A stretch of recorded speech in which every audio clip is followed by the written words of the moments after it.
फिर मैं लगा दूंगा। चलिए, गुड मॉर्निंग। गुड मॉर्निंग, कैसे हैं आप लोग?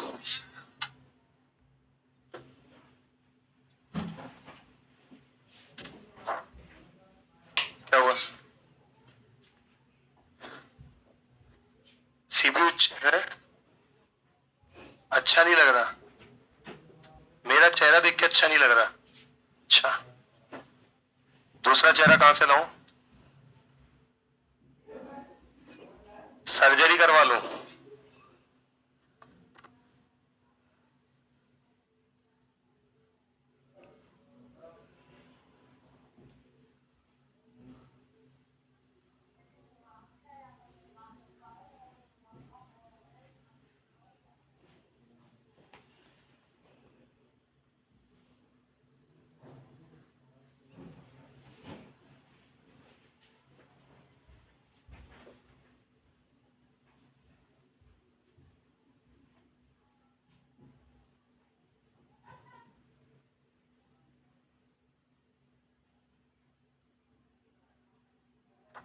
चलो, ये हो गया था?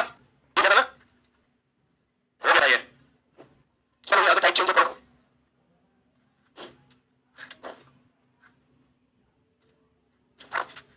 क्वेश्चन: एक वस्तु को 878 रुपए में बेचने के बाद अर्जित लाभ उस वस्तु को 636 रुपए में बेचने के बाद हुई हानि के क्या है समान? वस्तु का लागत मूल्य क्या है, ये आपको बताना है। The profit earned after selling an article for ₹878 is the same as loss incurred after selling article for ₹636। What is the cost price of the article? मैं क्वेश्चन समझाता हूं कि क्वेश्चन क्या है। इस क्वेश्चन के अंदर ना वो किसी आर्टिकल को 2 बार बेचने की बात कर रहा है।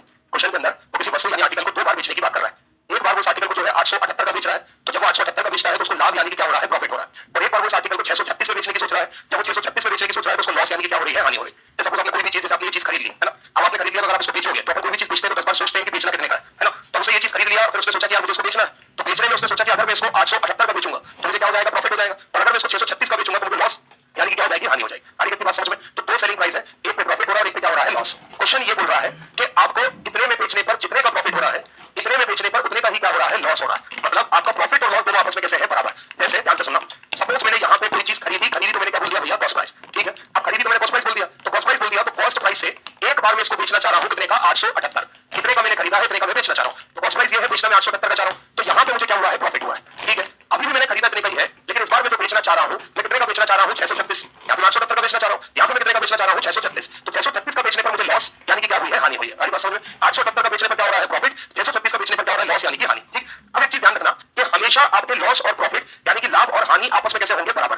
प्रॉफिट और लॉस यानी कि लाभ और हानि आपस में बराबर है, ये क्वेश्चन ने बोल रखा है। मैंने मुझे हमेशा निकल गया, नोटिस करना, हमेशा नहीं जो क्वेश्चन बोलेगा वैसा। तो इस क्वेश्चन में उसने क्या बोला है कि 878 में बेचने के बाद अर्जित लाभ और 636 में बेचने के बाद हुई हानि आपस में कैसी है, समान। मतलब जितने रुपए का यहाँ लाभ हुआ है उतने ही रुपए की यहाँ क्या हुई है, हानि। सपोज करो कि अगर तुम्हें यहाँ पे 100 रुपए का लाभ हुआ है तो यहाँ हानि भी कितने की हुई होगी, 100 की। अगर तुम्हें 500 का लाभ हुआ है तो यहाँ हानि भी कितने की हुई होगी, 500 की। आगे बात समझ में? मतलब लाभ और हानि आपस में कैसे है, बराबर। ठीक, तो अगर मैं आपसे बोलूं, सपोज मानना है कि अगर मुझे 100 रुपए का लाभ हुआ है तो हानि भी कितने की हुई होगी, 100 की। मतलब ये दोनों वैल्यू आपकी कैसी है, बराबर। तो आप लोग एक बात बताओ, जैसे मैं ये कहा हूं और मैंने आपसे बोला कि इस हाथ से उस दीवार का डिस्टेंस 5 मीटर का है और इस हाथ से भी उस दीवार का डिस्टेंस 5 मीटर का है, तो क्या मैं दोनों दीवार के बीच में खड़ा हूं? अगर मैं आपसे बोल रहा हूं कि इस हाथ से दीवार का डिस्टेंस कितने मीटर का है, 5, और इस हाथ से उस दीवार का डिस्टेंस कितने मीटर का है, 5, तो दोनों तरफ का डिस्टेंस बराबर है, तो मैं कहां खड़ा हूं, बीच में खड़ा हूं। अरे क्लियर, ये बात समझ में? अरे क्लियर है? तो आप मुझे बताओ, अगर जितने का प्रॉफिट हुआ है उतने का ही लॉस हुआ है, मतलब ये जो कॉस्ट प्राइस है ना, ये इन दोनों सेलिंग प्राइस से कहां है, बीच में। अरे आगे बात समझ में? ये जो कॉस्ट प्राइस है वो इन दोनों सेलिंग प्राइस के क्या है, बीच में। तो कभी भी अगर आपको 2 नंबर दिए हुए हैं और आपसे पूछे कि इसके बीच का नंबर क्या है, जैसे आपसे बोल दिया 4 और 6 के बीच का नंबर क्या, तो आप दोनों को जोड़ के 2 से क्या कर दो, डिवाइड। तो 4 और 6 कितना हुआ, 10, 2 से डिवाइड, तो 4 और 6 के बीच का नंबर कितना है, 5। ये आया समझ में? अरे क्लियर है?